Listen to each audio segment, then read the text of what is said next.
want to start.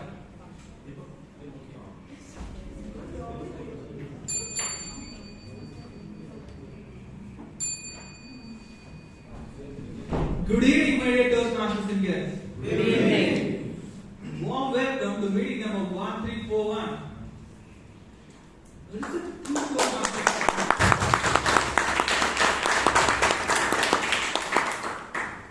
It's a true Toastmasters spirit that has brought us all together in spite of the incessant rains over the past 1 week.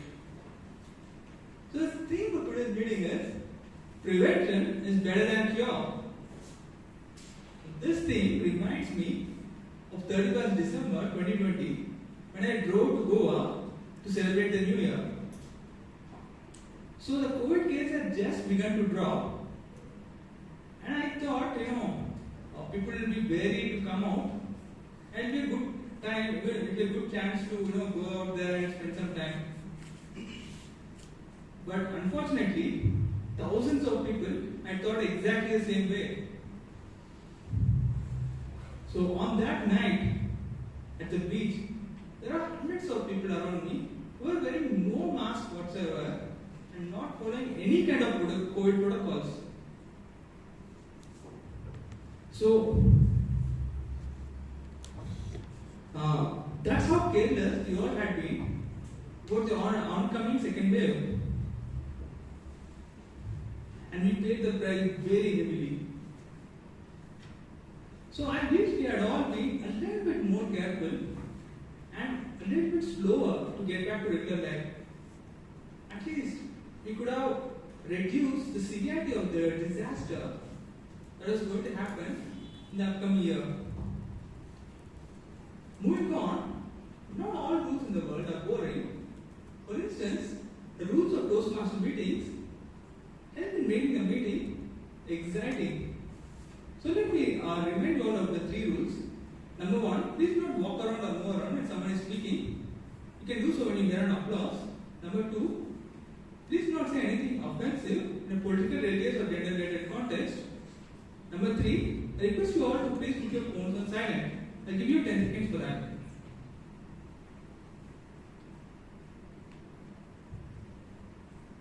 Now the next speaker to come on stage is one of the finest Toastmasters that I have ever known. I'm a big fan of his thundering speeches, which have shaken the stage many a time. Please put your hands together for Toastmaster Vaidya.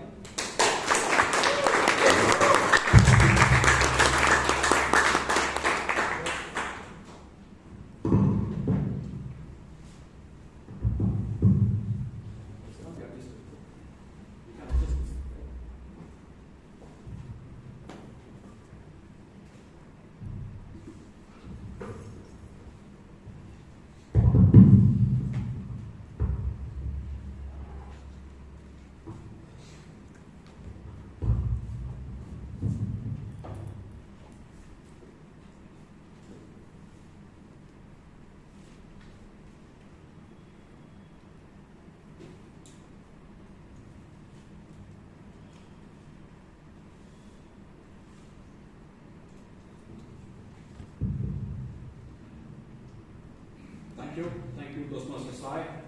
So I call to order meeting number 1341 of Bangalore Toastmasters Club.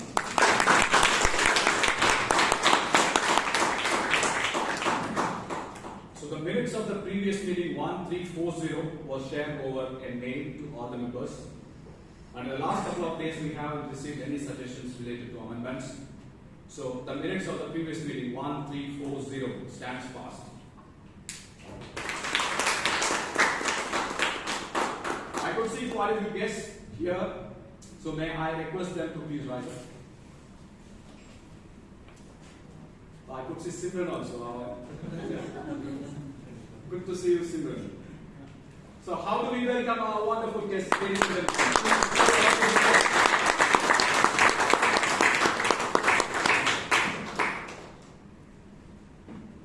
Please take a seat. And then may I also request the committee members to rise. So guys, if you have any questions related to Toastmasters, please do feel free to reach out to us during the break or after the meeting gets over. We would be more than willing to help you with all the relevant information. So thank you very much. The theme for today's meeting is prevention is better than cure. It was the year 1908 and Ford launched their T model, the T model car. And it was the first affordable car which was launched in the United States. And it was selling like hotcakes. They were able to sell in millions. And then many people started owning, and then there was a flip side to it. The more cars that are on road, the more the number of accidents. And between 1940s and 50s, there were close to 40,000 people who died on the roads of the United States. And there was a task in the hands of the engineers of Ford. They couldn't figure out why. But when they dug a bit deeper, they figured out there is one reason: the head getting crashed onto the steering wheel or onto the windscreen. That's the reason for the majority of the accidents. So they went to the drawing board, and then they had discussed among themselves, the R&D engineers, the safety engineers, and then finally they came with two specific solutions. One is to soften the steering. So why can't we make it soft? So the impact would be small or less. And the second one is to change the windscreen from a typical glass to a tempered glass. When you use a tempered glass, it breaks into pieces, it will not have rough edges, and the impact of your pollution will be much minimal. So they did these two changes, and they felt the fatality will reduce. What happened? No. Nothing happened. Fatality continued to increase. And that's when one gentleman by name Robert McNamara joined Ford. He had a single point agenda: to improve the safety of passengers. So he also had similar problems. So how can I ensure the fatality of a person who is driving my car gets reduced? Accidents are bound to happen, but how can I reduce the fatality? Went to the drawing board, he dug a bit deeper, saw the problem from a different perspective, and he said, why should I soften the blow, man? Why can't I reduce the blow? If I prevent the blow or the head from hitting the steering wheel or the windshield, the problem is solved. Why should I soften the screen? Why should I soften the steering wheel? Why should I have a different kind of a glass? Let me prevent the head from hitting. That's how the seat belt was designed. Robert McNamara was the first person who introduced seat belts in automobiles in the United States, and that resulted in saving a lot of lives. So ladies and gentlemen, it's our responsibility, our prerogative to figure out whether you want to focus on the seat belt or on the steering wheel. The problem continued to remain the same. The rest of the engineers focused on the steering wheel and the windshield. Robert McNamara decided to focus on prevention rather than getting it cured. That's why he focused on seatbelt. Same is the case with us. So there are times when we face multiple problems. So we need to decide whether we need to focus on prevention or to focus on cure. With that note, let me introduce you to a person who is going to take us through the rest of the meeting. This gentleman is going to be called as the MC or the Toastmaster of the day. A man who is a self-made man, a self-made millionaire, I can say. He graduated from one of the finest engineering colleges in India. And then he worked for a famous enterprise which is Tata Steel for close to 20 years.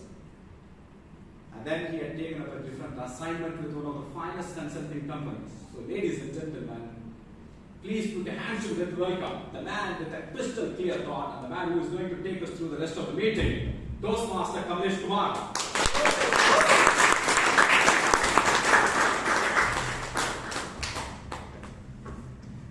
Thank you, Vaidya, for a very nice introduction.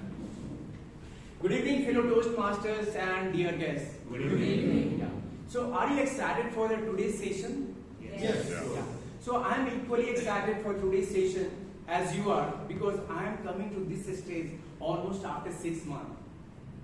When VP Education came to know that I am in the city this week, he immediately given me this opportunity to hold this evening, and I'm very thankful to him. So let's give him a wonderful a thunderous applause for him.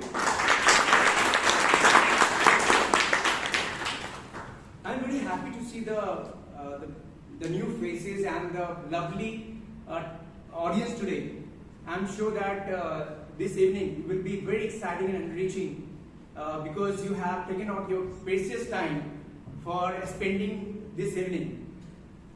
So coming to the theme, as Vaidya said, on the seatbelt, I just would like to tell you the application of the seatbelt that he talked, that I have experienced personally.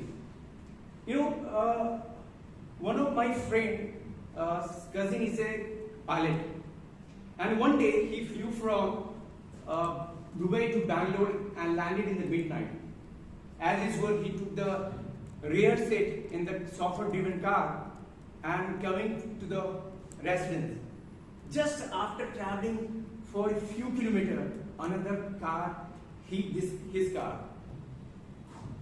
Somehow he saved his life, but he was bedridden for almost 6 months. He broken his limbs, legs and hands, and I was so shocked to know that he didn't wear the seat belt. You know, I reflected on this incident and asked several questions, and two pertinent questions that I asked. Can such incident be prevented? And what is the purpose of the seat belt given in the car itself? You know that car seat belt has been invented long back, as Toastmaster Vaidya has mentioned that.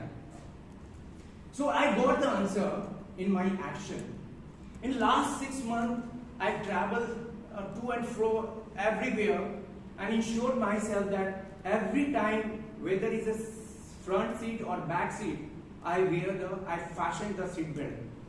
That picture emerges immediately that if I don't wear the seat belt, I could be also the person who would be bedridden, maybe the bedridden for 6 months. Can such incident can be avoided? And unfortunately, no incident has happened to me. But if the seat belt were fastened by pilot and recent accident by Cyrus Mistry, such the situation would have been different. So whenever you have opportunity to ride, definitely we all are traveling by every day and day out, but make sure that seat belts are used properly. Ensure that your children are taught seat belt must be used, and that is why prevention is better than cure. This is the blatant truth. Is it right? Yes. So friend, the objective of this theme is that make yourself aware that anything that can be prevented is good for yourself itself. Such invention was taken by long back in 1924. A person who saw that the many person who could not able to speak on the public because of lack of confidence, and that is where he started a movement called Toastmaster International, and he is none other than Rapsi Asmatli. In the typically all the Toastmasters meeting, it is just like a prevention is just like a vaccination shot. So once you take the vaccination shot, you are rest assured that nothing is going to happen. And all the Toastmaster meeting is designed in such a way that you won't fail in the unforeseen situation in your life, either in the personal or professional. So in the typically Toastmaster, we have a 3 session. First is prepare a speech. Speaker come on the stage, give for a speech 5 to 7 minutes. And second session is table topic, where the table topic master prepare you for the thinking. And third is most important is the evaluation session, where seasoned Toastmaster evaluate and give the scope of improvement for all the role takers. So, are you excited for the today's session? Yes. Yeah. Thank you. So, before we can start the prepared speech, you have a general evaluator who will be evaluating the entire session. He will be assisted by, I will introduce him a little later. He will be assisted by the tag team. Tag team is, timer is Aditya, counter is Rashi, and Sachin is the grammarian.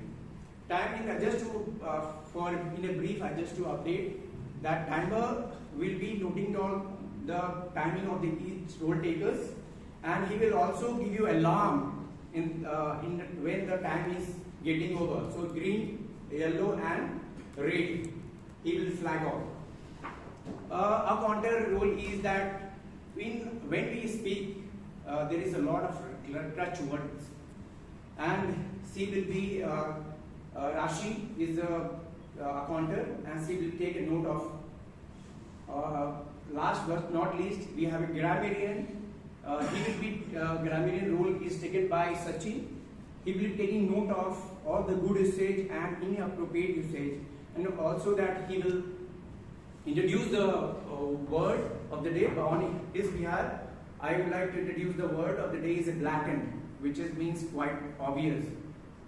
Just for example, that prevention is better than cure. This is a blatant truth, right? So at the end of the while general evaluator will be giving the evaluation, they will be assisting them. So give them a round of applause for the tag team.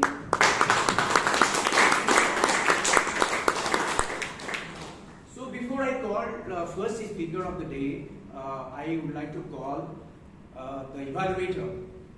Evaluator is an entrepreneur, and also he is associated for Toastmasters in the last 3 years. So may I request Toastmaster Jeevan to read the guideline? So good morning, ladies and gentlemen.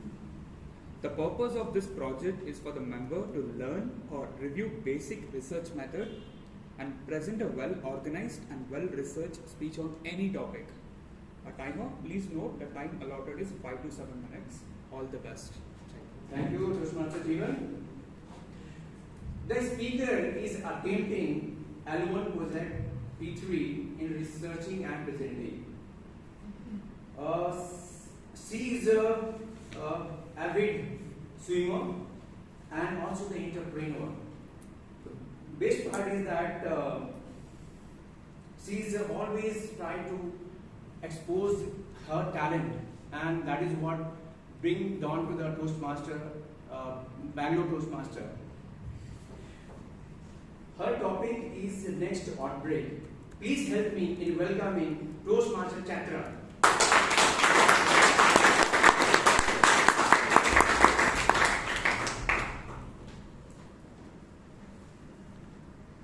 Where were you when?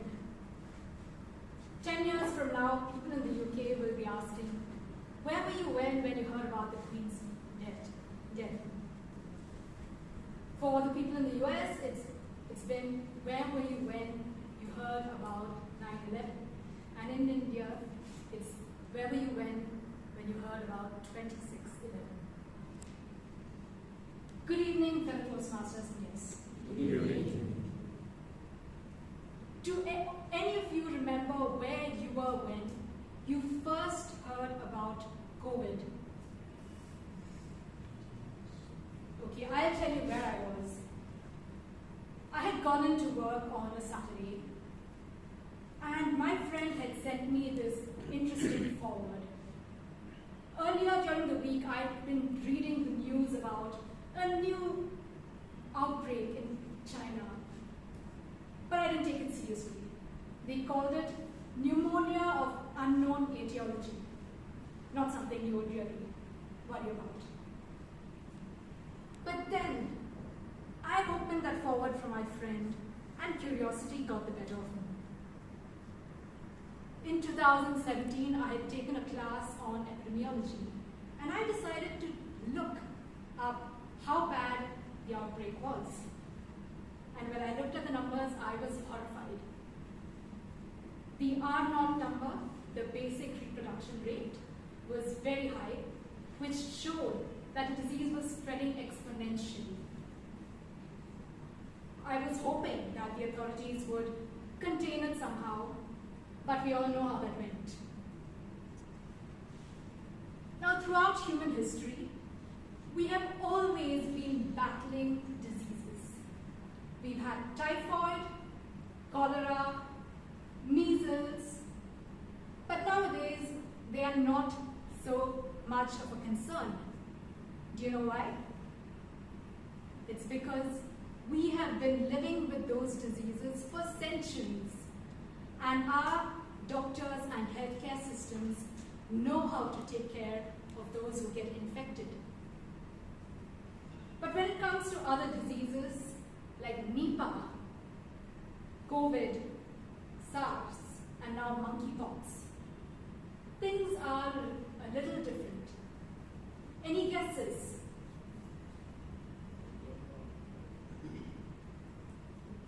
We don't know how to cure. Okay. But But what- adequate name. We don't know the source, Adequate source of infection. Yes, the source of infection. They are all, originally, they've all been coming from animals. These are called zoonotic diseases. Do you know why zoonotic diseases are such a concern?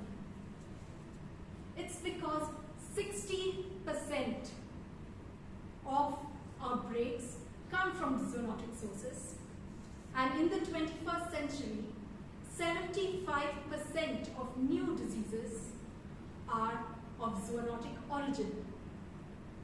This means that one, our immune systems have not learned how to handle these diseases. And two, our healthcare systems have a lot of catching up to do on how to deal with these outbreaks. So both of them combined, it becomes a huge concern when you have an outbreak. Not all zoonotic diseases spread rapidly. For example, malaria does not spread among humans, and rabies does not either. In fact, the only instance when rabies was transmitted between humans was when there was an organ transplant, and the donor spread the disease to the person who got our organ. In the 21st century, these zoonotic diseases are a huge concern. There are many reasons why they are spreading more rapidly. One, we live in a globalized world, but there are other factors that come into play. We have deforestation, and that means animals come into contact with humans a lot more often. And we also have climate change, which means that these animals are very stressed. A study among bats showed that bats that had coronaviruses and were extremely stressed were more likely to shed those viruses. That means they are more likely to infect other animals or even humans. We have factory farming that brings us into contact with all these diseases, coupled with antibiotic use in animals, which means that these viruses and bacteria evolve to become stronger. Now, there are some things we can do to deal with these diseases. Public health authorities need to learn to collaborate with each other. For example, different agencies need to talk to each other. Anytime an outbreak is noticed, they need to alert everyone. And two, there also needs to be a lot of funding going into surveillance of these diseases. Some other things we can do is limit contact with animals. example, wild animals are known to spread these diseases. And when you have things like illegal pet trades, right? You have all these wild animals that spread these diseases to humans. A monkeypox outbreak, one of them spread from African rodents to pet prairie dogs, and that is why pet prairie dogs are now banned in the US. We've also had other instances, like, there has been a huge neglect of these diseases among healthcare authorities, and healthcare authorities really need to wake up and pay attention to these diseases. Going back to March 2020,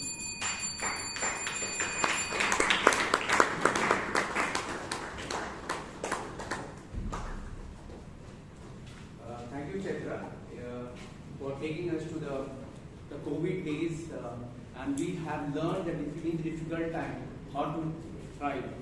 And this is where now the next speaker is going to talk about how to thrive. So before I call the next speaker, I would like to call the evaluator. She's a mother of two, but president of our club. So please request Hannah to read the guideline of the speaker. Very good evening to all. The purpose of this project is for the member to learn or review basic research methods and present a well-organized, well-researched speech on any topic. The time limit is 5 to 7 minutes, and wish you all the very best, Toastmaster. Thank you, Hannah. The speaker is attending dynamic leadership, L1, researching and presenting. Personally, I am very inspired by his meticulous blogging and entrepreneurship. He has guided me a lot of members here. He's a chartered accountant, a certified chartered accountant, and giving services to many of the startup companies. His title is Thrive. Now we have seen that how difficult time it was, and we have learned that thriving. So please help me in the welcoming Toastmaster Ganesh Pai.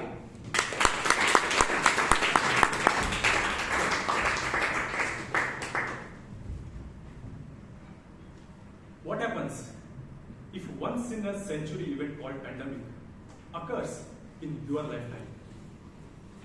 What happens when you are hard hit by geopolitical wars fought thousands of miles away? What happens when you witness not only the companies but countries going bankrupt? Rising inflation, looming recession, supply chain crisis. And if all this was not enough, we have a new committee and new TPL rules every 6 months. Fellow Toastmasters and guests, we live in an era of unprecedented change. The World Uncertainty Index has shot up from 12,000 points in Q1 of 2021 to 29,000 in Q2 of 2022. How do we thrive in an ever-changing world? Is there a playbook to get ahead in this era? Yes. The answer is agility. What is agility? Thought leaders from premier consulting firm McKinsey define agility as your ability to renew, adapt, change quickly, and succeed in a rapidly changing environment. Having defined agility, let me decode 3 facets of agility we must embrace to succeed in a constantly changing world. Number 1, emotional agility. Many years ago, one night my daughter injured her nose and was bleeding profusely. Seeing her in pain, I panicked. And all I knew the next moment was I had blacked out. Now my wife has 2 patients and 1 mother-in-law to deal with. Without losing her cool, Reshma calmly told my mother, I'll take care of my child, and you please take care of your child. At that moment, Reshma was displaying emotional agility. How do we become emotionally agile? 2013 HBR article by Susan Davis and Christina Congleton has the answer. Don't fight your emotional self. If situation is terrible, you will feel bad. Accept it. But more importantly, understand, this is not the end of the world. And say to yourself, this too shall pass. Figure out what are your hot button topics and become aware as you face them. And remember to act based on your values and not out of impulse. Number 2, learn agility. We live in times where Fortune 500 companies are getting wiped out, business models are being upended, and best management concepts have a shelf life of 14 months. In an age of such rapid change, how do you stay on top of your game? Researchers at Teachers College, Columbia University, have identified learning agility enablers. What are they? Keep innovating, keep challenging the status quo, and challenge the long-held assumptions. I remember when I was part of committee, I think 3 years ago, we said we would experiment with the online meeting. And one senior Toastmaster of the club ridiculed the idea. Anyway, undeterred, we went ahead and conducted the first ever online meeting in the history of BDMC. Lo and behold, 6 months later, COVID had punched face-to-face meeting in its face. And we all know what happened after that. Friends, learning is at its peak when you perform an unfamiliar task in an unknown terrain. In such a situation, to succeed, you need to be alert, focused, and deal with ambiguity on a real-time basis. This primes you up to pick up new skills much faster than less agile folks. Number 3, thinking agility. These days, uncertainty is hitting us at a ferocious velocity. In such a situation, we can't be a Socrates and ask questions like, who am I? Why am I here? Why is this happening to me? No. At the same time, you can't be a bull in a china shop. Act on impulse and regret later. To balance these two, experts suggest you need to align your best thinking with swiftest course of action. How do we do that? Dr. Jess Sostrin, a director in PwC's Leadership Coaching Center of Excellence, has an answer. A decision is a journey from reflection to action. In a perfect world, we would fluidly move from thinking to action. But that's not the world I and you inhabit. How much time do we spend on thinking and how much time do we spend on action? Some activities require deep thinking and introspection. And in some cases, you can just shun the reflection and jump into action. So experts suggest you can consider 60-40 breakdown. For a high-stake decision, innovation-led work, you can invest 60% of time for thinking and 40% time for action. And for routine and tactical work, you can choose to spend 40% time on thinking and 60% time on action. Friends, we live in times where forces of change will hit us from all directions, impacting us personally and professionally. The world has not yet recovered from Russia-Ukraine fight, and we are fretting at a possibility of a rising conflict between China and Taiwan. In this new world order, the agility playbook comprising emotional agility, thinking agility, and learning agility will not only help you survive, but thrive. Famous Chinese military strategist Sun Tzu had famously remarked, "Don't depend on the enemy not coming, depend rather on being ready for it." Don't seek certainty, be prepared to face any certainty. Embrace agility. Back to you.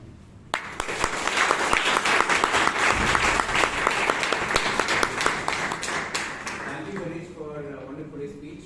Personally, as a consultant, I learned how to be thrive and agile in all difficult situations. I'm sure you have all learned it. Is it? Yes. Yeah. Thank you. Now we move to the next speaker. Before I call the next speaker, I would like to call the evaluator. Evaluator is not just a data scientist of his office. He is also the data scientist of our club. He is a past president of our club. I request Toastmaster Vivek to read the guideline. Sure. Thanks, Kamlesh. So we have this when a member completes a couple of parts, then the member can aim for Distinguished Toastmaster, and this is the first speech of a project of Distinguished Toastmaster. And this, the member must introduce his plan of the project, where he demonstrates both his leadership skills as well as public speaking skills. This is before that he is executing the plan. He is telling us what he is doing. Timer please for 5 to 7 minutes as usual. Right. Thank you. We have just listened how to thrive and in a difficult situation. But this thrive and growth cannot be possible without giving to others. And this is where the next speaker is going to talk about. The speaker is a seasoned Toastmaster, and he has a 3 decades of consulting experience in construction industry. He's a coach, mentor, and he has changed the life of many. He is attending the DTM project of first speech, and the project title is Giving Forward. Please help me in welcoming Toastmaster Nagesh Namurthy.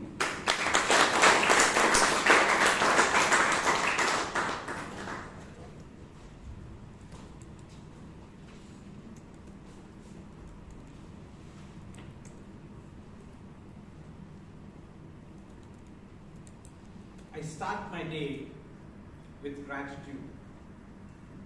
Gratitude for 2 reasons. One, that life has given me another day to live. And second, that I've slept well. Sleeping well each night gives me satisfaction. Good evening, Toastmasters. Good evening. Think, what gives you satisfaction? Career, a good boss, tons of money, evening dine, your life partner, your family. We all have our own reasons. Be satisfied. Yes. There are people who get satisfied when they donate, when they feed, and when they volunteer. There are many here. Look at yourself coming to this Toastmasters Club to volunteer. There are people sitting in the front row, volunteering, taking up roles. There are people from XCOM who are volunteers. Bangalore Toastmasters and other Toastmasters Club across the world gives you that opportunity to volunteer, give it forward. Maya Angelou had said, when you learn, teach. When you get, give. This volunteering opportunity at clubs across the country and the world gives you opportunity to give back to the society.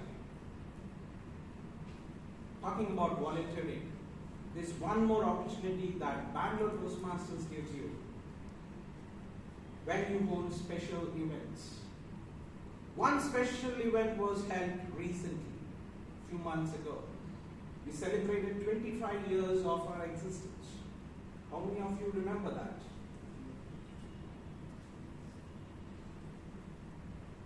After I finished that event, while I was driving back home, I had this thought. If BTMC was a big corporation with 25 years of existence, wouldn't we have done some CSR? With this thought, a few days later, I reached out to Madam President and shared my thought. She said, we have done a couple of initiatives in the past. I said, we have opportunity to do it even now. Why not? Can we not? What we get in Toastmasters is not for us to continue execute here. We learn the skill here to go out and apply that, share it with others as well. She quickly came back to me 3 weeks later to to say we have an opportunity to volunteer and teach public speaking skills to government school students of 9th standard. The kids of today are very confident. They are very easy for them. Giving opinions of what they think comes very easy to them. And it's very true for those who are millennials. And we are talking about volunteering and teaching public skills to 9th standard students. We had a vision that we will share our learning from here to those kids. But what's the objective? With confidence and sharing their experiences comes easy with them. Two objectives for us. One is the kids there should feel that they have upscaled their skill of public speaking, and the volunteers from the club should feel, oh, I wish this session had continued for more, or we should look for another opportunity to do this giving back more often. This opportunity at the school that we have got started last Saturday, and it will go on for another 3 weeks. 2 more weeks we impart them how the content should be, and the 3rd week we impart them how the delivery should be. And the 4th week we talk to them about competition. We'll have competitions among themselves to see what is the outcome of 3 weeks of our effort. While this initiative is in Kannada, few of the Toastmasters came forward for this volunteer. To assist with me, I have Toastmaster Abhirama, Toastmaster Nitin, Toastmaster Somshekhar, Toastmaster Vasha, Toastmaster Vijay, and Toastmaster Shashank.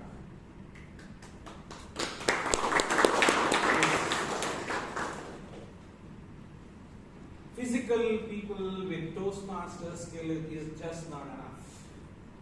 We need 3 more resources: collaboration, innovation, and passion.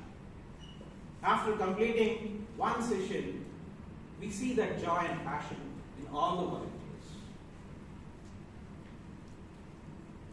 I will fail standing here if I don't thank the headmaster of the school, Mr. Vinay, who agreed to allow us there to serve the students. To break the ice with them, if you all applaud after my speech, all that should go to 2 people. One is Toastmaster Alok, who spoke about this initiative with the headmaster and got us this opportunity to serve them. And secondly is the committee with VD Education President and all others. Mother Teresa had said, it's not just enough to give, it's how much love you put in that giving. We will talk more about this particular project in another speech. How did these 4 weeks go will be part of another script, another speech, and another speech time. Back to you.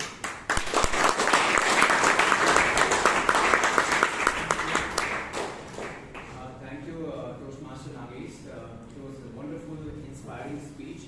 I think the members who are involved in the committee, they are really worthy of this 100th round of applause for the very noble cause.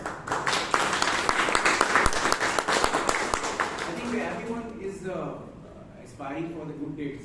We can't try just to listen the consultant what they say, but also coming from your heart, and what they have done is truly worthy. Good part of today's speech, all are mentored by DTM.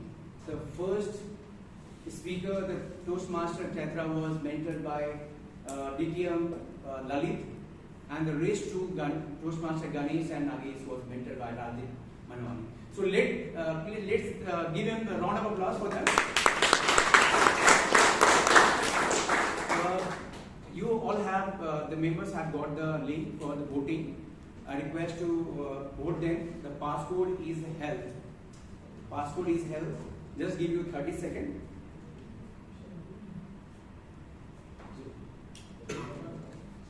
Is it just a second? Just for a second. Yeah.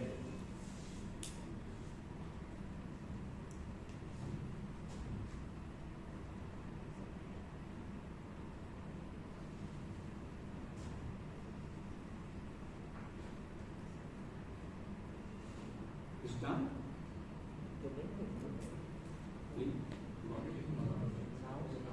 Yeah, okay, no problem.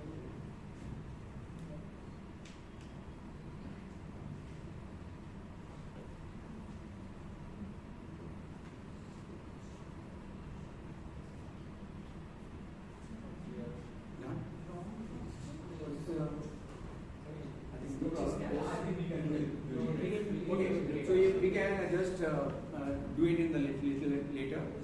We will take a 5-minute break. It's a networking break, and take use of it.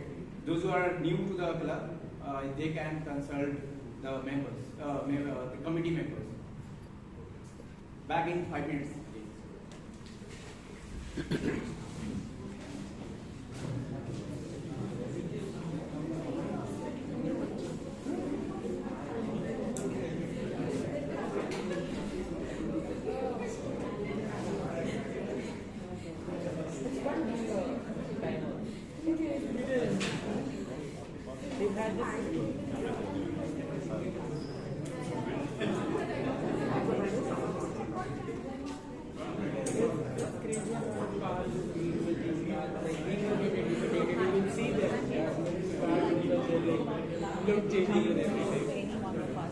Anybody else as a guest?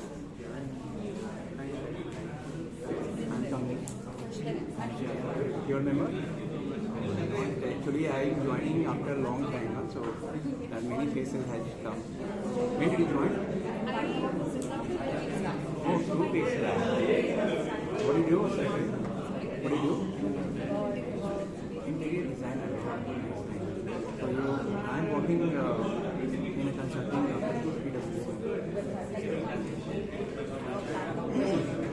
So you have your own firm or?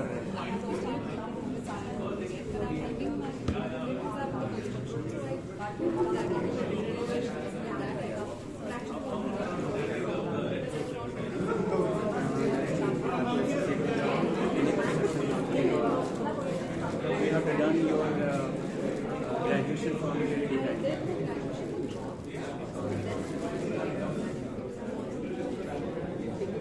So how many years of course is this? 1 year.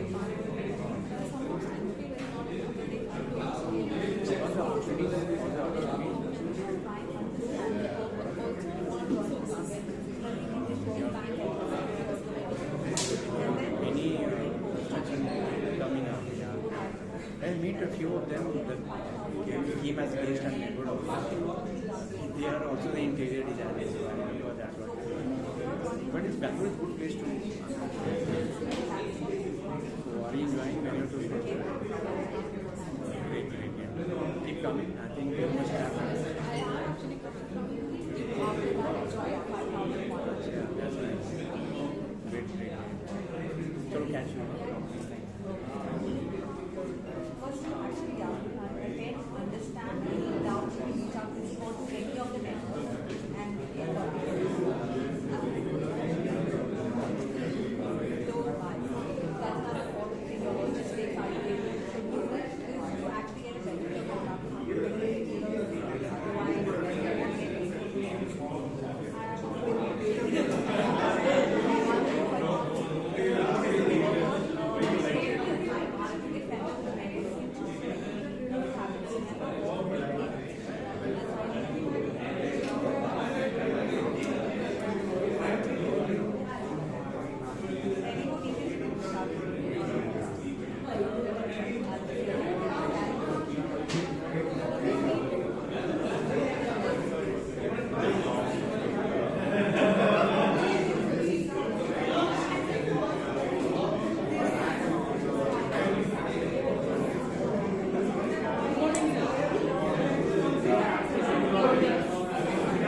Kind of fed up with my work and things, but salary with that. How are you doing? All right? You have people in all. I just did my icebreaker. Yeah? Yeah. Why you doing that? Supposed to be done by something else. We have to run somewhere, so Never see it. it's a very good. Keep coming off. Please settle down.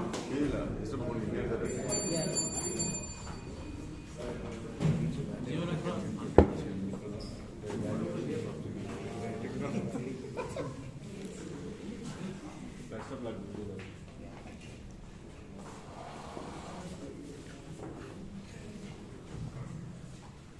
Welcome back.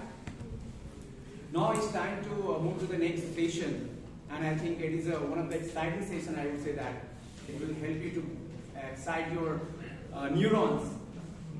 So, are you ready for that session? Yes.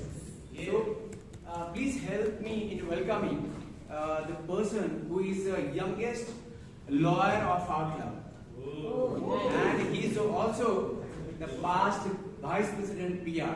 Please help me in welcoming Toastmaster Aaron.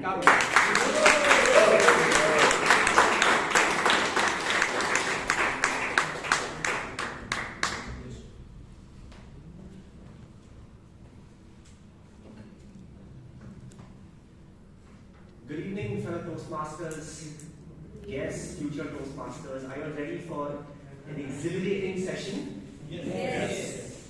Great. The session that we have before us is on table topics.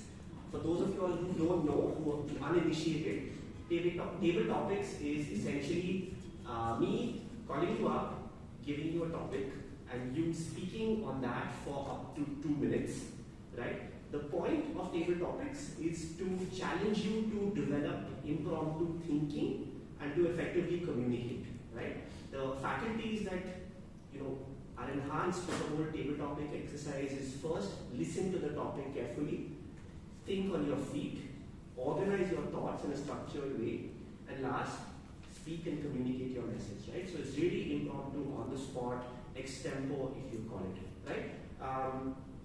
For the timing, which is a very critical part, and timer, do note, the time will be 2 minutes. So green card on 1 minute, yellow on 1.5 minutes, and the red card on 2 minutes. And this is where everyone gets involved. On 2 minutes, please a loud clap to cheer the speaker, but also to remind them to vacate the stage for the next one. So on 2 minutes, red card, long, big claps. Thank you. And without further ado, we're not here to listen to me speak, we're here to listen to all of you all speak. The first topic is courage starts with showing up. Courage starts with showing up. For that, I will call upon Toastmaster Priyanka.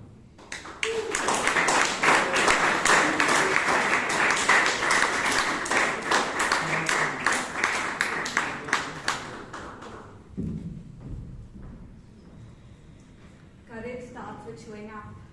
Courage even starts by giving my name favorite topics and showing up and standing on the stage and attempting and impromptu thinking. Very true. Courage starts with shows up. We all know that courage is very important when we have to do something, when we have to come out of our comfort zone.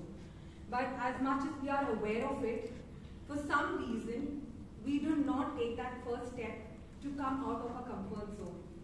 The very example that I can say is I have worked in my organization for quite some time, and I've been having a plan to move out of my organization and explore myself elsewhere. But the organization that I'm serving is so comfortable, has made me so comfortable that I have a great balance of my work and personal life. I get to do everything that I want to do outside work, even though I can say that my work is not the thing that I really am very passionate or I want to do. But one thing that makes me keep going and not coming out of my comfort zone is because of this comfort zone that my organization has created, that I can do the other extracurricular activities that I really love doing. Now, this is something which is contradicting me, what is the step that I need to take next. But a lot of people have also kind of made me realize how important it is for me to come out of my comfort zone and still manage whatever I'm very passionate or I'm very interested in doing. So I hope I take that next step very soon. Over to you.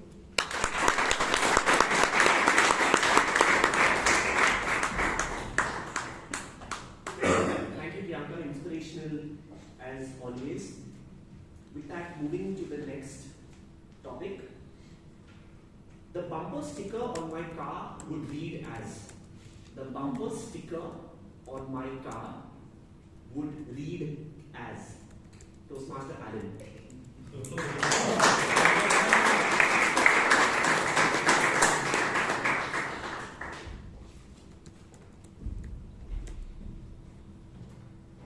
I think the bumper sticker on my car would read as the best is yet to come.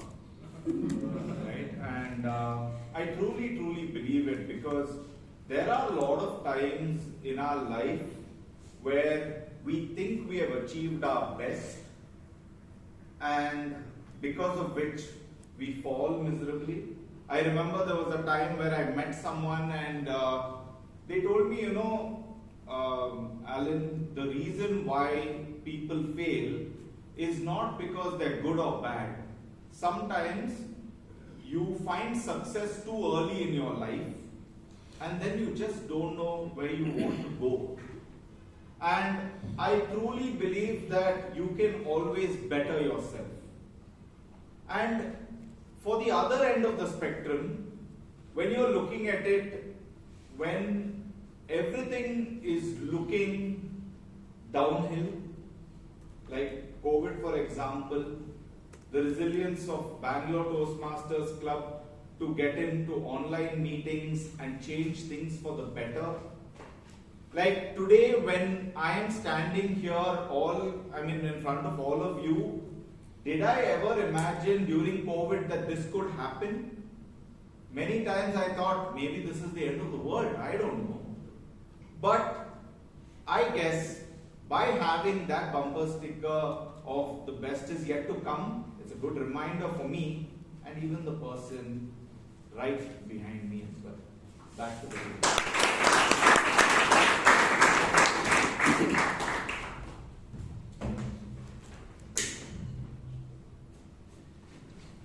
Thanks, Alan. Always good listening to you. One of the veteran Toastmasters of our club, Toastmaster Alan.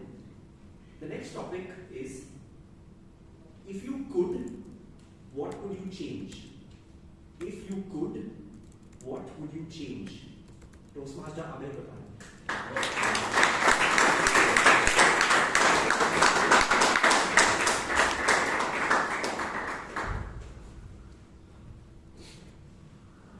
Good evening, fellow Toastmasters, guests, and my dear friends.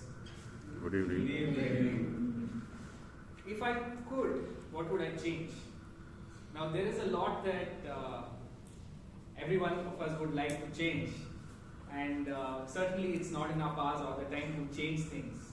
But if there's one thing that I would really like to change about, let's say, Bangalore and our city and our country, that's I would try to get people to not litter the place. And I think with that one change, right, we could affect so many big changes.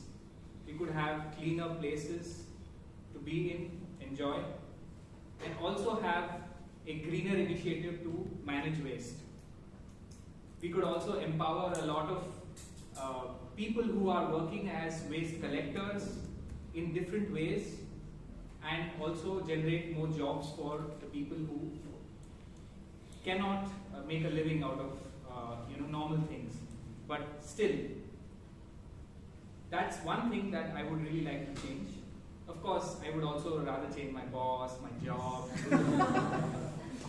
a lot of other things like that. But the one thing that I don't want ever to change is, of course, my family, my friends, and this BTMC. So, over to you.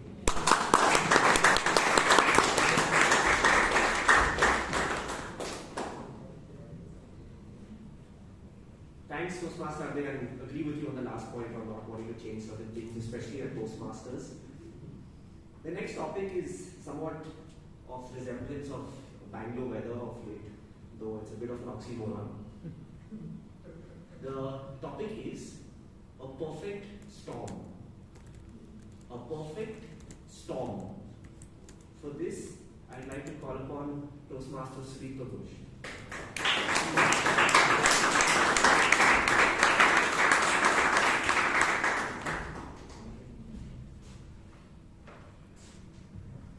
Let's talk about what happened last week. I thought that's a perfect example of the topic, your topic, Toastmaster. So for long, it's not a secret that the builders and also the residents of Bangalore have encroached upon different areas of the Rajkalu Resort, the main drains which are going through their complexes or around that. And that's a knowledge even our local authorities had, and this act quite quietly on that. Now, one part is the encroachment, but on top of that, what has happened over the years is we don't really care for our stormwater drains, even though I know it has come down from X number of feet, maybe 12, 15 feet to 3 feet, 4 feet, but even the 4 feet which is still there is littered with all kind of debris. So a couple of years back, when this thing was, let's say version 1 of what happened, they cleaned the drains and they found actually small sofas out of that. So people, whatever they're not using, they would throw into those drains. And now come to the third part of the storm, perfect storm, that is that we had 3x or 5x more rainfall than the city was supposed to get in that period. And all that led to this perfect storm of what you saw, at least in the major parts of the cities, mainly the eastern part of the city. I'm also from there, so I've lived through some of what I'm saying, where water levels are so high that it has flooded some of the homes and you have to evacuate. So again, the way to deal with that is what we have. Prevention is better than cure, and it's not about the knowledge you have, it's about executing on what you already know. Back to you.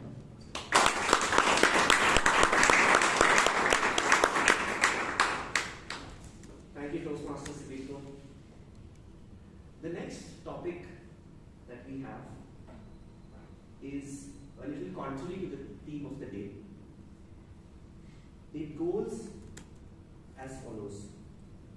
In some cases, cure is better than caution. In some cases, cure is better than caution.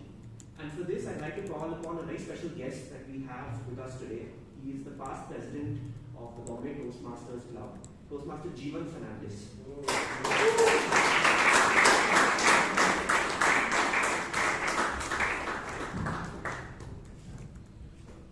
In some cases, cure is better than caution. That's the topic, right? It's a pretty long topic. Okay. Controversial, but yes, I would agree. I would agree because when we look at prevention, we're giving someone a second shot. We're giving someone a second opportunity. But let's say, the T-Mod today spoke of how just wearing a seat belt saves your life. Now, if you didn't wear a seat belt, for example, again, not the best example, but it's an example since I've been handling this topic.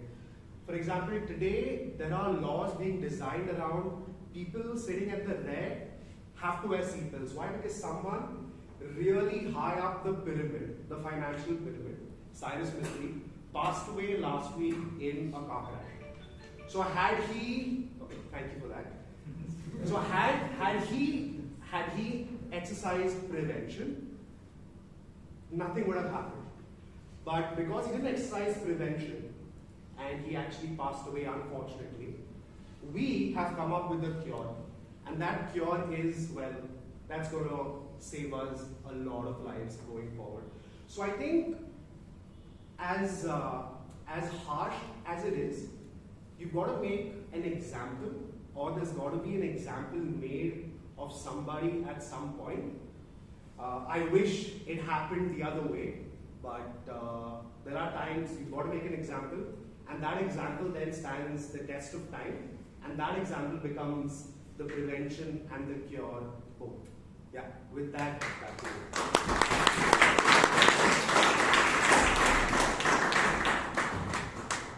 Thank you, Toastmaster Jeevan, a great example given recent unfortunate events.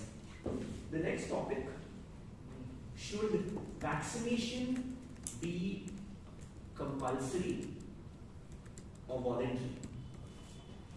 Should vaccination be compulsory or voluntary? For this, I'd like to call upon Toastmaster Alok.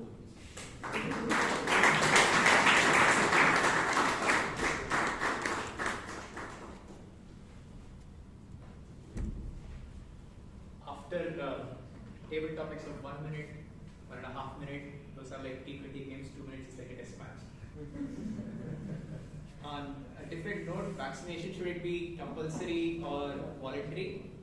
I really believe it should be compulsory. I don't know why there are so many linkages to the pandemic and COVID in today's meeting, but having seen what we've been through over the last couple of years, I really believe there are some things where, or some aspects of our lives where there should not be a choice. I think vaccination should be compulsory because today with, since we're talking about vaccination and vaccination is communicable diseases, let's be more specific. Today we are living in a situation where we are in close contact with people all the time, and when we are in close contact with people all the time, there are chances that we are going to infect people, and we must not be responsible for someone else's life. We must not be responsible for how the quality of living of someone else's life, and that is where when the government made vaccination mandatory, it was a welcome move. And without that, I really don't think all of us would actually queue up in hospitals to get ourselves vaccinated. And we saw the result of that. If we had taken enough initiative to vaccinate ourselves before the second wave, maybe a lot of our lives would have been saved and could continue to be saved. I took my preventive shot a couple of months ago because I knew that if I didn't take, there were aged parents at home, and if I contracted the disease, they were at a lot more risk. So it was a responsibility for me as well, but then maybe not every one of us thinks that way, and that is the reason why if vaccination is made mandatory and we are held accountable for it, things would be a lot better and a lot more lives.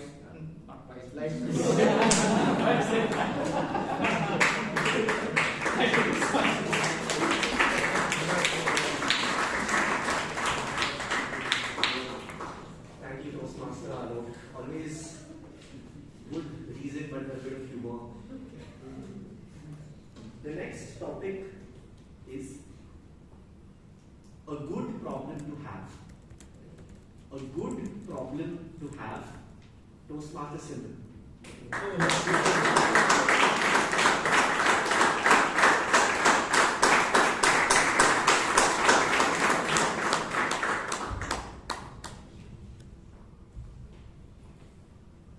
Good evening. Good evening.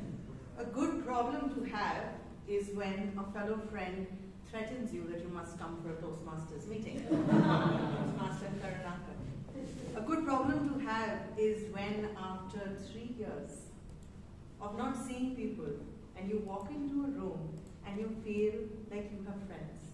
You feel like there are people that you can speak to. People that will not judge you, and more than anything else, you feel welcomed. And that is a great problem to have. And if you're a guest here today, you're going to love that problem. Just keep coming back. This club has given me a lot, and I think one of the things I have learned from it is to be a very welcoming and non-judgmental person in all aspects of my life. Because that is what we teach here, right? It's okay to make mistakes. It's okay to come here and make a fool of yourself, right? Yeah. That's what we teach. So, I think it's a good problem to have if you have friends who can teach you these core values that you can really take outside and change other lives, where people feel comfortable to walk up to you and know that they will not be judged. Thank you so much for having me here today.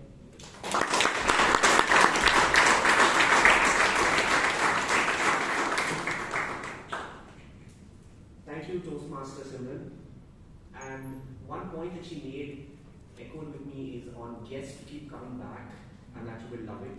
And with that theme in mind, the next topic that we have is a cure I wish we had. A cure I wish we had.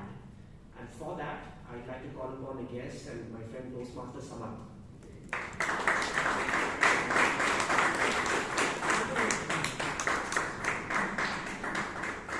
I'll repeat the topic. A cure I wish we had. A cure I wish we had.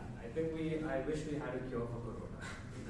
Frankly, I think the world is fed up with Corona. I think we've all moved past it now. I think the vaccinations, the hospitalizations, the next waves, the new variants, and so on are just fed up with them. Everyone's fed up with them. We have vaccines, we have cures, but none of them is comprehensive. None of them has been able to take us past our issues. None of them have been able to really allow us and allow the elderly to come up. So I think naturally, given the conversation today, given our political climate, I think the cure that we really need to have is for Corona.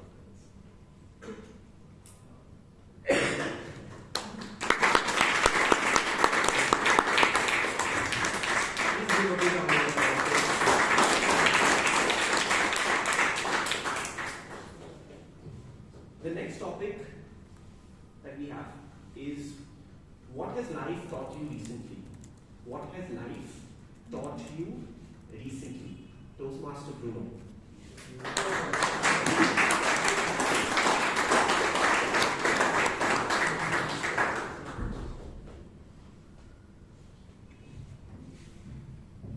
What has life taught me recently?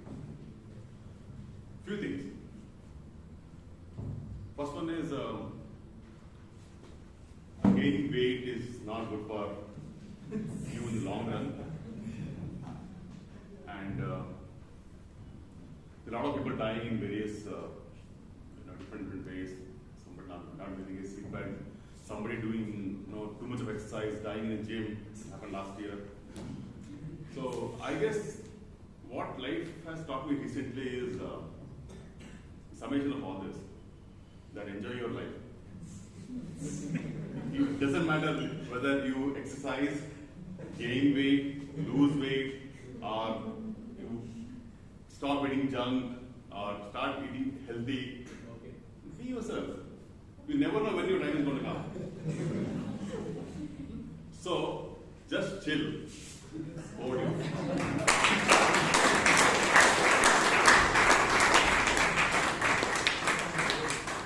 Thank you, Toastmaster Bruno. Definitely words to live by on a lighter note for sure. The next topic that we have is, to live in fear is to die many deaths. To live in fear is to die many deaths. Toastmaster Puneet.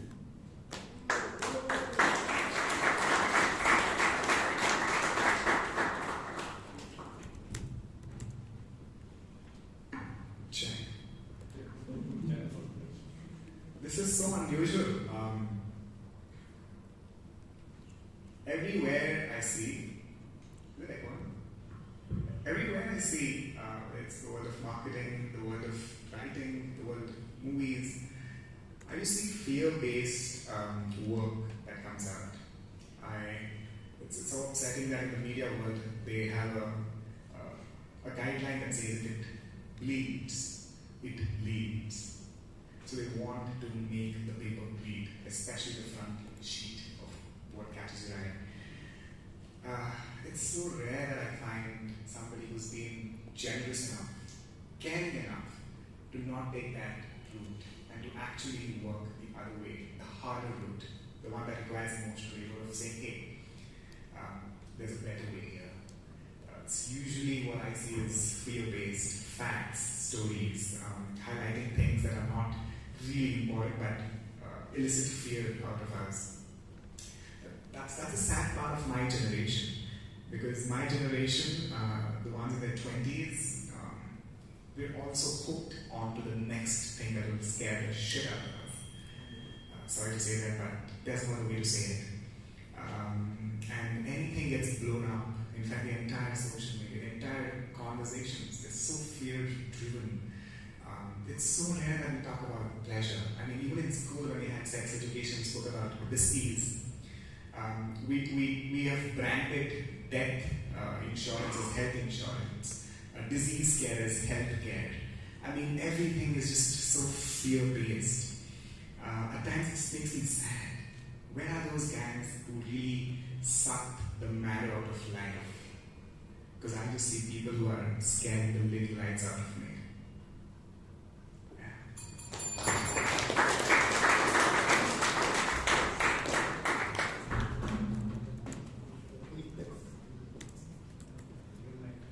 Thank you, Toastmaster Puneet. Always lovely listening to you.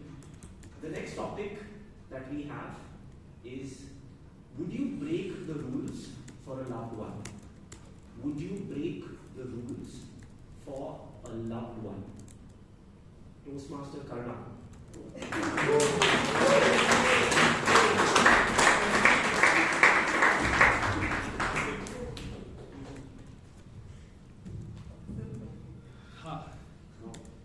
Breaking rules over breaking heart. Let me tell you this. We have an obligation to the people who are going to follow us. Could be in our personal life, social life, work life, or the kind of conduct that you need to have in your society. Imagine I break a rule which is going to do a larger danger or something which can hamper the future that we have. Imagine 10 years down the line, if I become a celebrity or somebody who's been inspiring people around the world, somebody like Rajat Gupta of the McKinsey fame that you guys know of, right? Where somebody looks up to you, where you can be an inspiration for the people to follow. And with that amount of trust and credibility, if you break rule for your loved one, or if you break rule to safeguard interest of one single individual, it is the break of trust of the lakhs and millions of billions of people who've been following you, who are looking forward to you as a guiding light towards them. So it is important to understand, if a smaller rule is being broken, which can have a short-term impact, but can safeguard interest of the person, of your family. Could be somebody in my family battling through a disease. If I break some rule which can give them a kind of gratification for some kind, it can be worthwhile. But look at your position of power. If it is impacting the larger section of the society, or the upcoming generation, or your children that you want to learn from, it's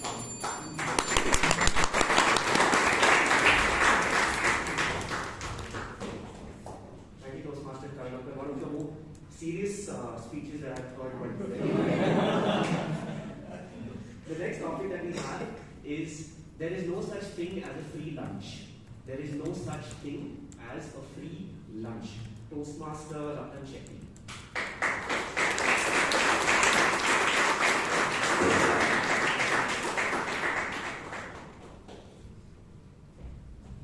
I had heard this statement a long time back when I was working for an organization, and I was in sales, so it was all about teamwork. I had always heard about camaraderie and kind of egging each other and pepping each other up. And then I heard some of my colleagues who had come from a meeting with some principals from a US-based company, and they said that there are no free lunches. So I got a shock of my life. What do you mean there are no free lunches? When you go at a conference, you're supposed to have free lunches. You're supposed to do all the serious work, and then the lunch is definitely free.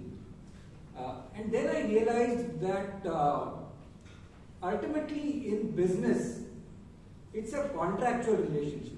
It's not a personal relationship. So it is a relationship of give and take, and that is what really this means. And as far as business is concerned, it is run by the heart, by the head, and personal relationships are run by the heart.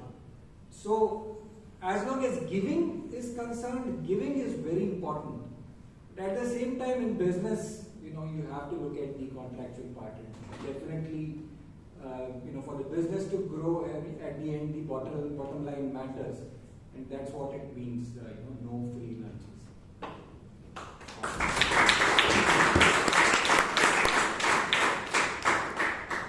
Thank you, Toastmaster Ratan. Definitely resonate with the feeling on conference lunches. The next topic is prevention of crime is the society's responsibility. Prevention of crime is the society's responsibility. Distinguished Toastmaster Teresa.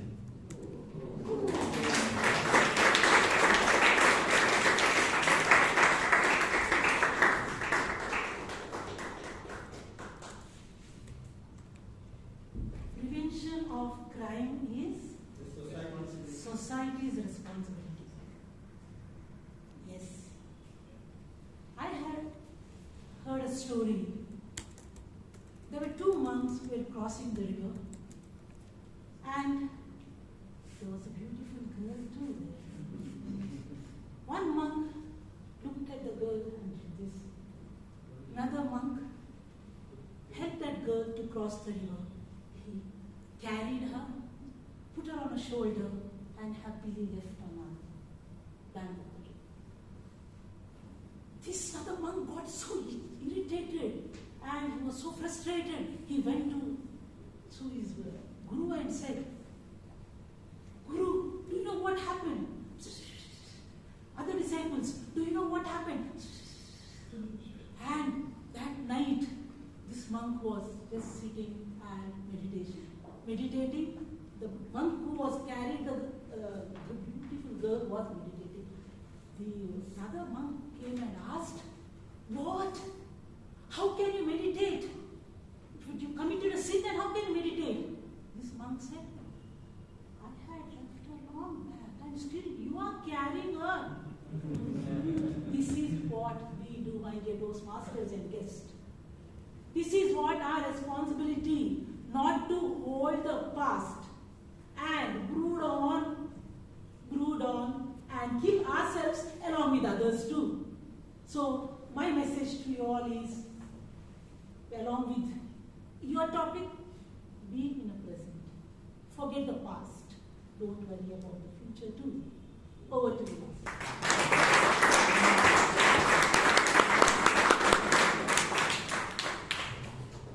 Thank you, Teresa. I'm always nice listening to your storytelling abilities. The next topic that we have is what gets you excited about life? What gets you excited about life? Toastmaster Richard Disney.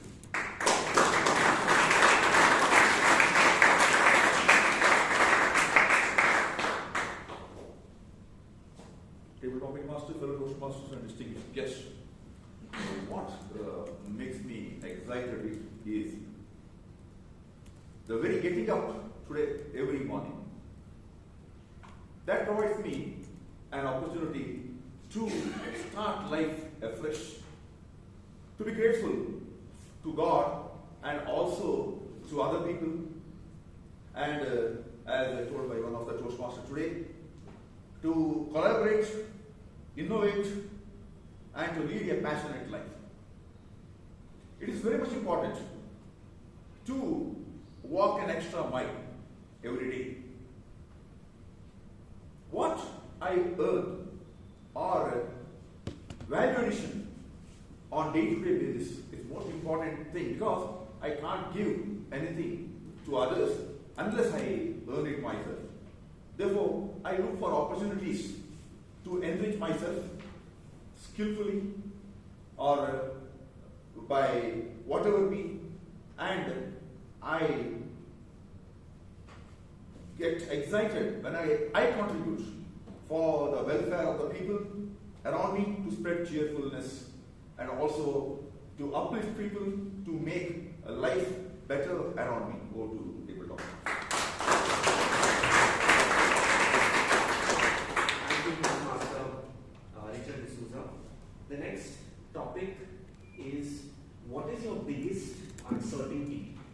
What is your biggest uncertainty? Toastmaster Guru Raj.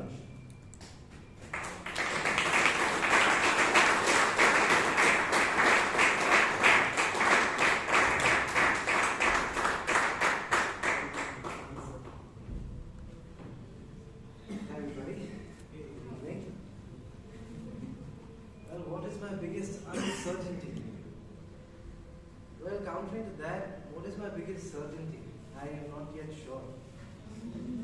What am I certain about? What are we all certain about? Are we sure about everything in life? So far, are we sure about everything we want? Are we sure about what we are going to eat for dinner? Are we sure about what we are going to have tomorrow, or whether we're going to have it tomorrow? Are we sure about what we decide to do tomorrow, plan to do tomorrow?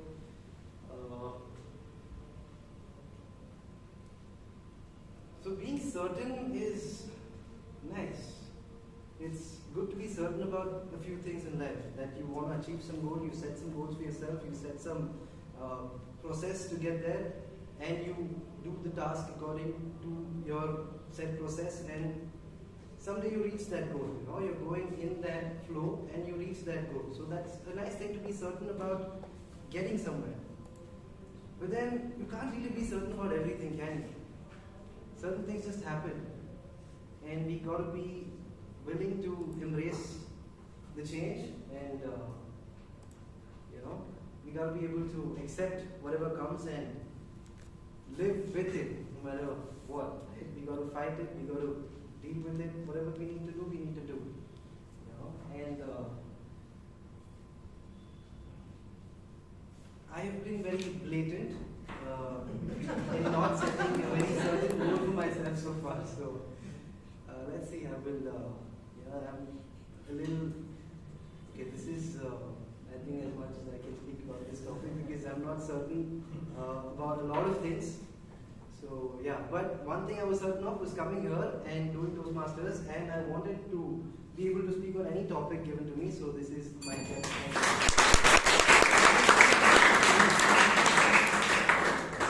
Toastmaster Guraj, I'm sure you can and will be speaking on many topics to come.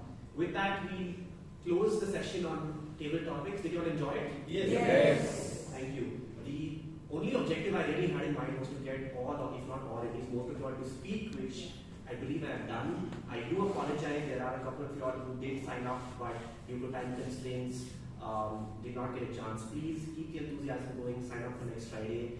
And we'll be up here. Thank you so much. You've been a great audience. And over to the TMOD.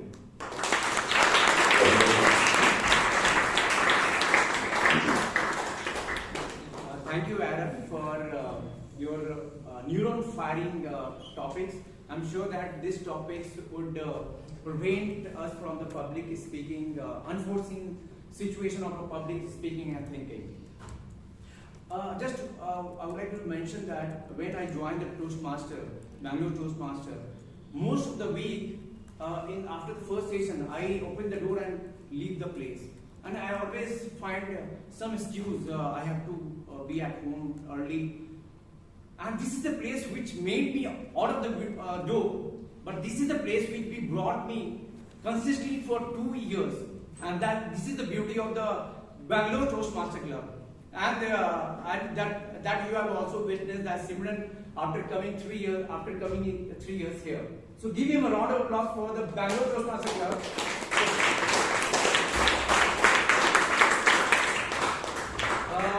I would like to announce the voting code. Please vote for the best speaker and the table topic speaker. The passcode is health. I'll give you 30 seconds.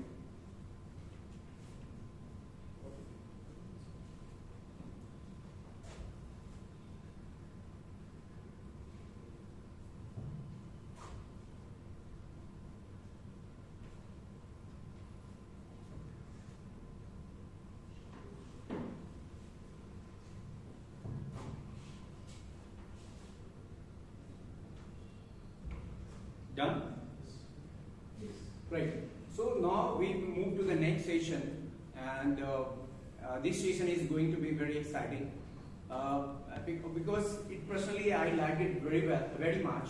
Because in the corporate life or in the personal life, you don't get the feedback, right? You mostly in the corporate life will get the feedback mostly in the after 1 year, which is also very incoherent, is not very transparent, but here you will get the feedback instantly, which will help you to grow in your personal life and the professional life. So today we have a gentleman, he's the general evaluator of the day. He's a person associated for Toastmaster for last 20 years.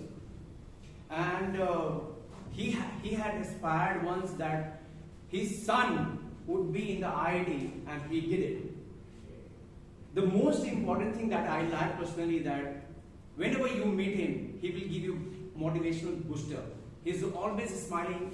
So let's give him a round of applause and welcome him, Toastmaster Toastmaster.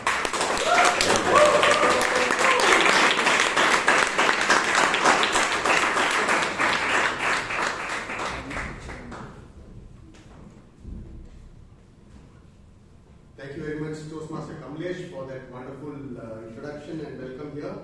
Well, Toastmasters and welcome guests, a very warm welcome to the evaluation session.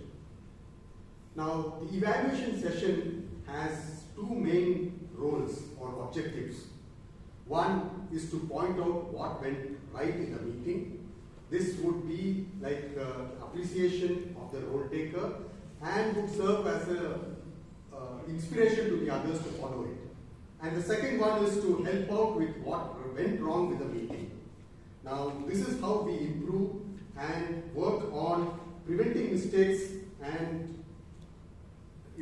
as our theme today states, prevention is better than cure. So there is nothing better than the evaluation sessions which really helps them. Now, many of you must have heard of Toastmasters telling you that you can come give it a try here, and if you fail, there's nothing wrong with that. In fact, Toastmaster Simran told the same thing today.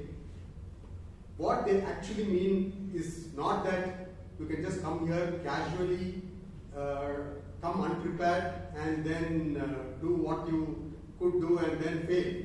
No, what they actually meant is you come prepared the best that you could do, and then if you fail, it really does not matter.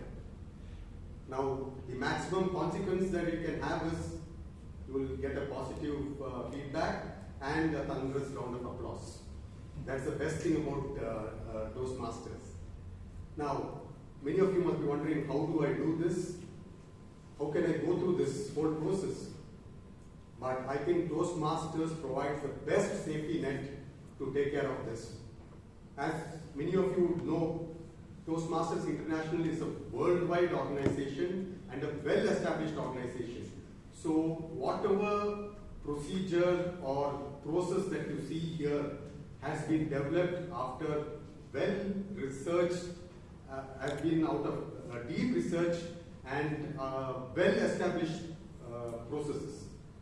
So you cannot get a better reference material to take up any role. And apart from that, you have the safety net of your mentor as well as seasoned Toastmasters who would definitely be there to help you out in any role that you take. So I urge all of you to make the best out of this and make this Toastmaster journey a very fruitful exercise, and please turn out to be great communicators and speakers. Let us now begin the evaluation of today's proceedings, starting with the first role taker, the Sergeant at Arms, Toastmaster Sai Deepak. Now, Toastmaster Sai Deepak, I think you have four main duties to perform here. One is setting up the hall, which would be before the meeting.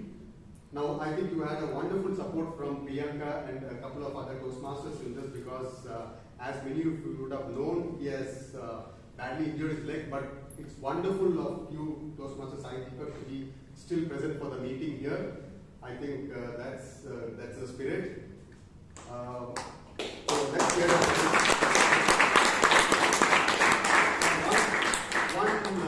one suggestion that I want to make regarding this setting up the hall is just make sure that this door remains closed always when the meeting starts, because many times we have seen that we have people entering from this road from this door, and that really affects the speaker, role taker.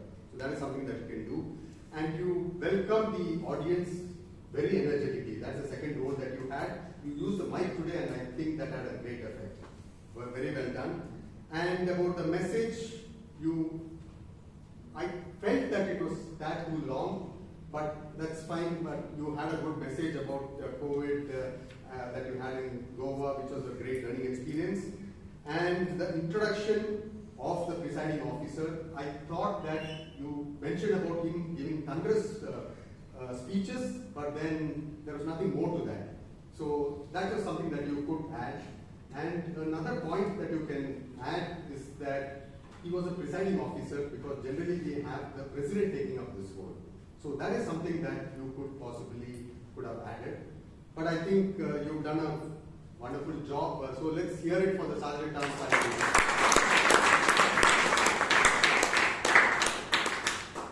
We then had the presiding officer of today's meeting, Toastmaster Vaidyanathan, who's also the VP Education. Now, Toastmaster Vaidyanathan, though you handled this, I think this role here, possibly for the second time or so, I think you handled the role very deftly as a president. So we didn't feel that you were handling this for the first time or the second time. So I think you did very well. You welcomed the guests, and your message was very loud, energetic, and clear. And you had a wonderful message, the importance of seatbelt. Somehow it just coincides with the theme as well as the incident of Cyrus Christie that we had just recently. So I think you did a wonderful job there in sending the message across.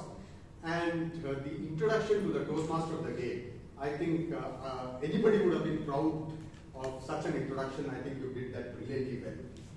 Now the suggestions that I have, just a small suggestion, is that the passing of the minutes, I think you just went by, because there was no objection raised during the week.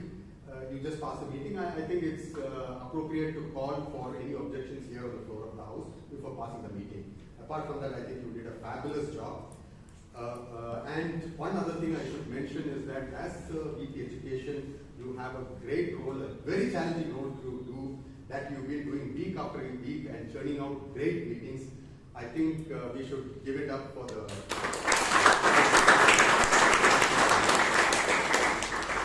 Now, coming to the real actual president, Toastmaster Hannah, I wanted to just mention here that it's a personal opinion.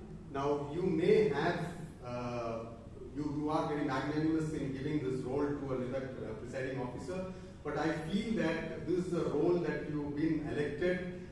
So until you are not able to make it for the meeting, I think it is better you take up the role as the president, because it shows that you are in charge, and that's something that we look forward to. But otherwise, I think you're doing a fantastic job in the committee.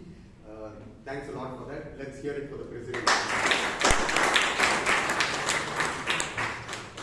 Now, coming to the speech, I'll come to the Toastmaster of the Day a little later. Now, coming to the speech evaluations, we had the first speech by Toastmaster Chaitra, and she was evaluated by Toastmaster Jeevan. Big welcome to Toastmaster Jeevan.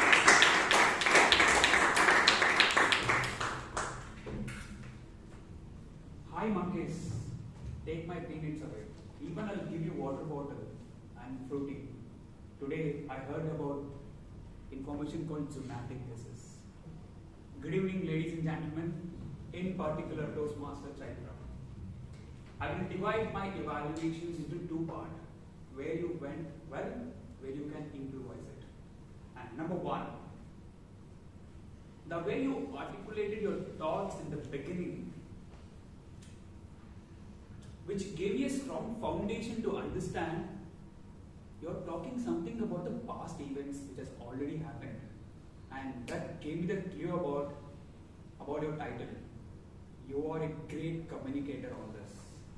And number two, I really want to thank you for giving importance to audience by asking questions which is related to COVID and which are very familiar with the audience and which well connected to everyone. And number 3, you have a crystal reason what is the causes for zoonotic diseases like deforestation. Deforestation leads to migration of animals due to because of environment issues that will spread. And thank you so much for giving this information. But also you give the solution with your research. How we can control this by keeping away animals, interactions with the animals. Indirectly you gave the solution that we got to look into the afforestations also. And thank you so much. But where you can improve? Number 1, you had an audience attention and you added value to audience and you had a solution for zoonotic diseases. But if you had added from which source you had bought this, could have had much value to the script. Okay, this is number 2. Toastmaster, etc., like wearing a seat belt prevents from accident. Your information on zoonotic diseases is like a seat belt for everyone to avoid such diseases in the future. That's okay, our timer has rang the bell, but I'll be waiting for you to break the hour of the audience with your next good script. Thank you.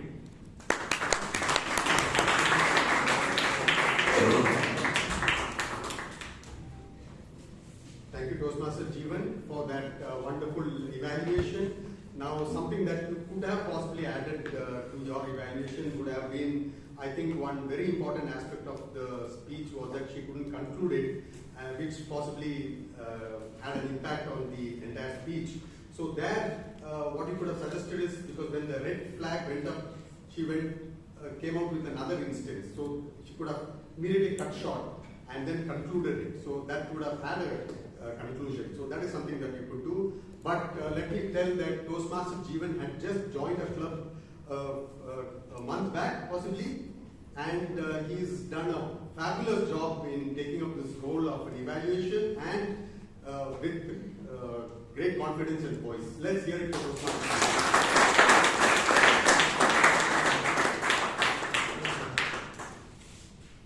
Now, the second speech by Toastmaster Ganesh Pai was evaluated by Toastmaster Hannah. Request you to please come over.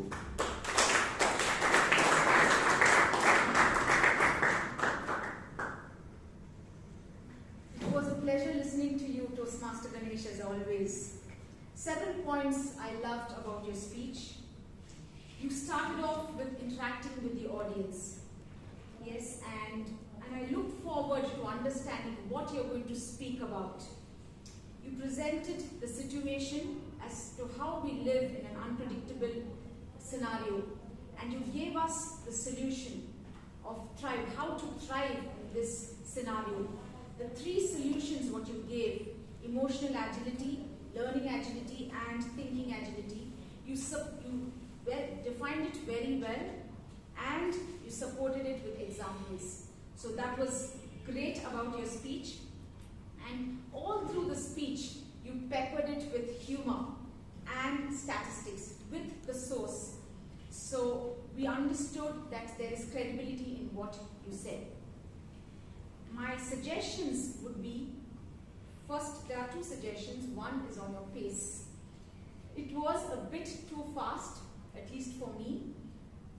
Now, when you mentioned the statistics and the sources, since I wasn't familiar with those sources, so it didn't register with me.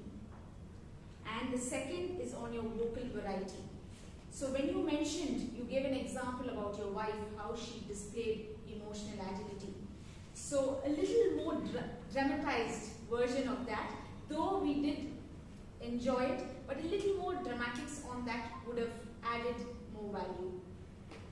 Ganesh, your speech had great clarity and was very well researched. You wrapped up your speech again by mentioning how you thrive, you gave the solutions, and the title of your speech was very apt. It gave a positive vibe before you could come onto the stage. So looking forward, Ganesh, to hear the rest of your other 2 speeches, which is promised by December. Yes, over to you.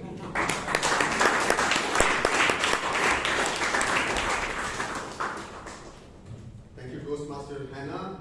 I think even I felt that it is a brilliant speech, a wonderful speech. I couldn't really find any points to really give suggestions. I think Toastmaster Hannah was brilliant enough to give suggestions in one or two areas there, the scope for taking it to the next level. I think it was a great job. So let's hear it both for the speaker and the evaluator.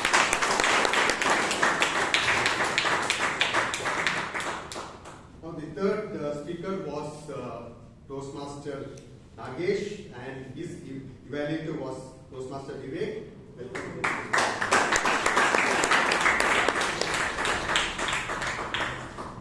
Toastmaster Nagesh, this is one of those speeches that 95% of the Toastmasters wouldn't even read, so that's distinguished in that sense.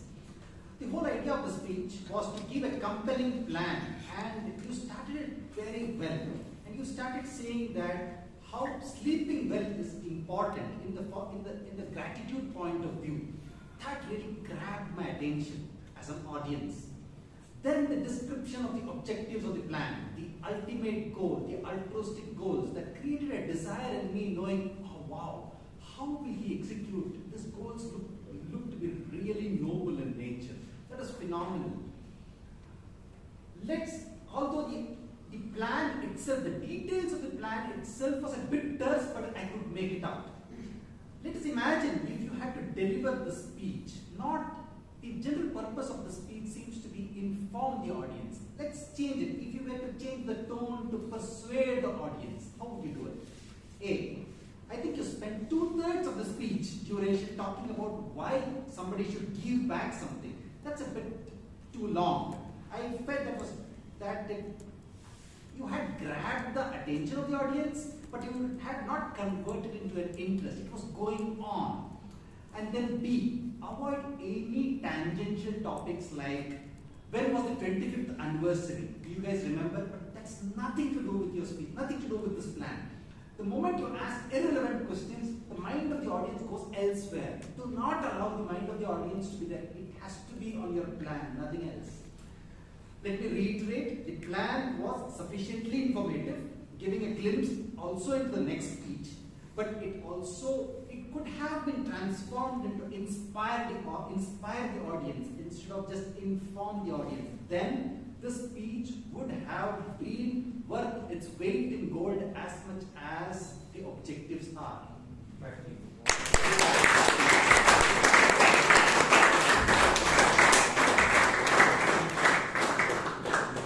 Thought that was a golden evaluation. Now, as the Toastmaster Vijayan himself mentioned, this speech is something in uncharted territory. So to give an evaluation on that really calls for a lot of skills. I think that was brilliantly done by Toastmaster Vivek. So let's hear it for the speaker as well as the evaluator. Now let's come back to the Toastmaster of the day. Toastmaster Kamlesh, what I have noticed about you right from the beginning is that you are always an enthusiastic learner. And that I think is a hallmark of a great achiever, because anytime you've done roles in the past, also you always come and ask people for feedback. I think that's something great. Now you come here after a long time, possibly that had some effect, and you were taking up a very important role as a Toastmaster of the day. So what I felt here was that this was not in line with what I would assume that you would do, your level. Because in your message, I felt that you could have added about the Toastmasters being a worldwide organization with the statistics of the number of clubs and everything. It should have given the impact of Toastmasters movement, its impact and reach that it has. And you missed out on possibly telling about the 3 sessions clearly. So that was also, so the new members who may not have got the idea how the Toastmasters work really clearly well. And that I think would have been support if there was better preparation, that would have helped. So, but otherwise I think you're a great learner, so you will do very well. So I think you will do very well next time. Let's hear it for Toastmasters.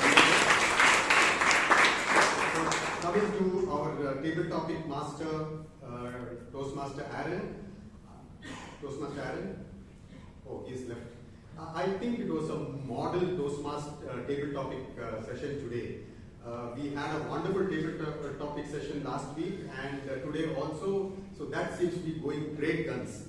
One, I think he gave the ground rules very well and tips on how to do well, and he read out the topic very clearly and read it out twice. So it was very clear for the people attempting the topic. The topics were short, simple, yet very thought-provoking.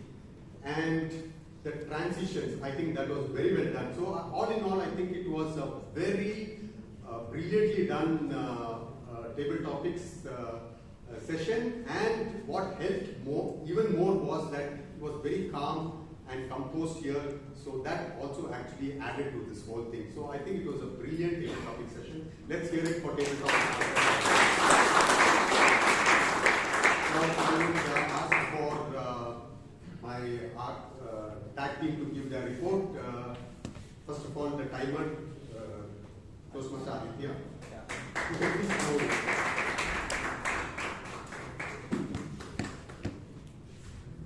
So for today's session, everybody was within time apart from Toastmaster Chaitra, who took 7 minutes 32 seconds. For the table topics, we just had 2 ringouts, Toastmaster Puneet and Toastmaster Gururaj. All the evaluators were well within 2 minutes 30 seconds, and that's my finding for the day. Thank you, Toastmaster Aditya. We next have our counter Toastmaster Rashi.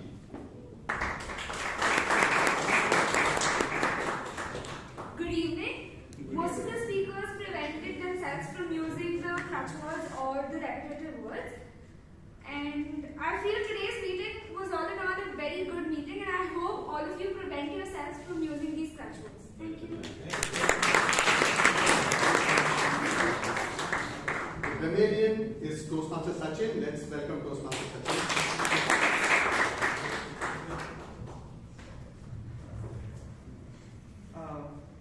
Good evening. Good evening. Today I came across major basic grammar errors, that is subject verb agreement errors. Forward launch, it's not there, that is with TM only, and just after, you can just say only after, and if it's used, if is conditional. So if you're using if, you should always go with where, not was. If I were, it's not if I was. And each and every will always go with singular, it's not plural. And like is only used for comparing nouns, not verbs. I've seen all table topics, people, they're using like, and as is used for comparing verbs, but instead you guys were using for literally everything. And the usage of that is very restrictive. You can't use that everywhere. Instead of using, for example, who was the last one, the general evaluator, he used that everywhere, and I think it is not needed to use that everywhere. And Chaitra, Ganesh, and Nagesh, you guys have made tenses errors.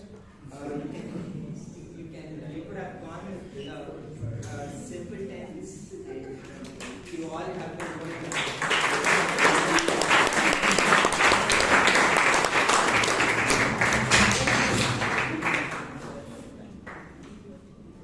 That's my report.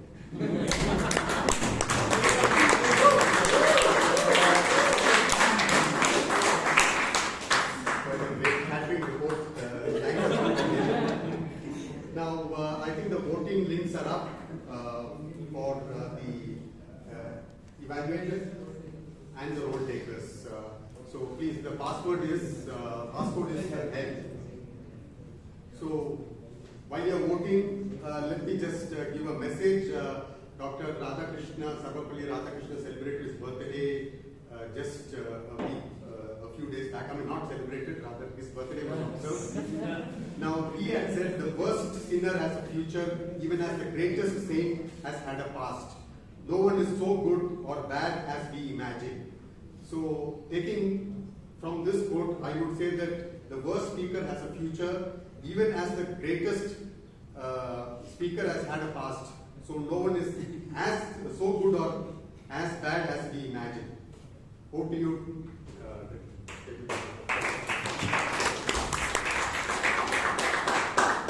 So did you enjoy the evaluation session? Yeah. Yeah. So give him a round of applause for the Before I stand off, it just reminds me one small story of Mahabharata. And it was much before the war. And once Duryodhana went to Draupadi's palace, and he just entered the passing by courtyard, and he fell down. And it is because of false bound. And you know what Draupadi said? Andha ka putra andha, blind son from the blind man. Had it we not said, that situation would be different.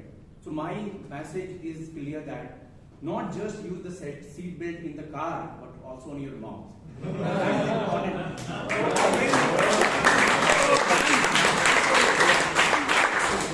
So prevention is always, black and truth, prevention is better than cure. Thank you, and over to the...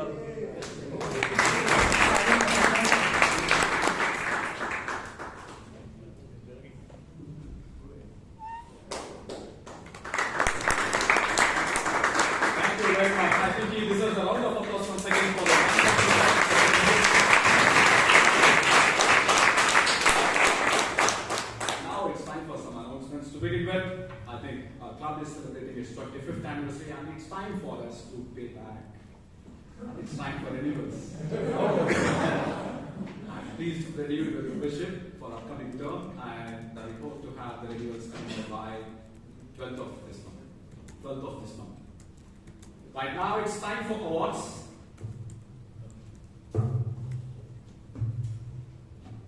We used to have a lady Toastmaster or a Madam Toastmaster by name Jayashree Ayyar.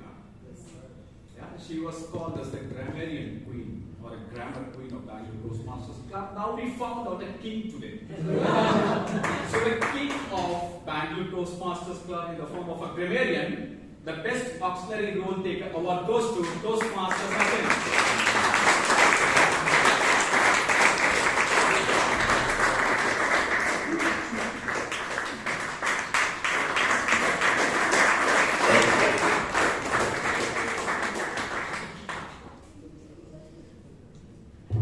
She walked in as a guest after 3 years, and she's going to walk away with the best table topic speaker award. So, ladies and gentlemen, please put a hand together to welcome Sylvia.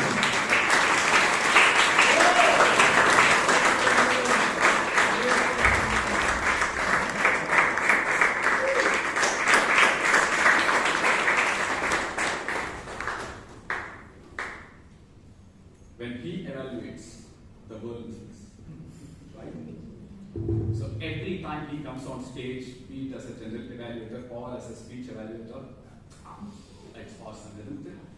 So the best evaluator for today, it goes to Toastmaster Vivek Vijay.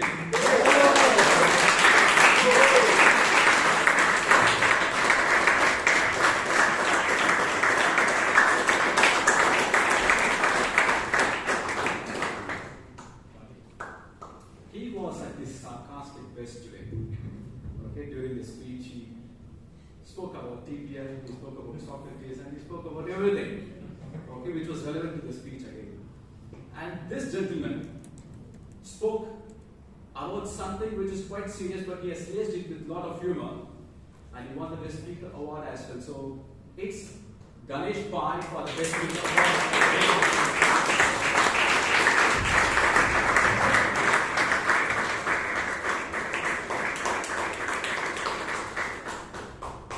He has the habit of getting awards whenever he comes on stage, be it as a timer, or an evaluator, or a table topic speaker, or as a general evaluator.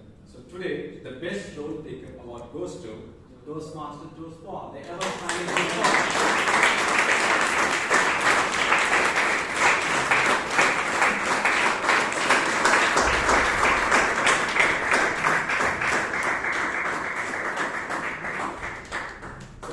begins well, ends well. We started off with something called as a snack, but now it's going to be a real snack. So please do wait, and then there are snacks which are available, which is shared by our beloved Toastmaster, Sureka ma'am. He used to stay back and then enjoy the snacks, and then I adjourn meeting number 1 before 1.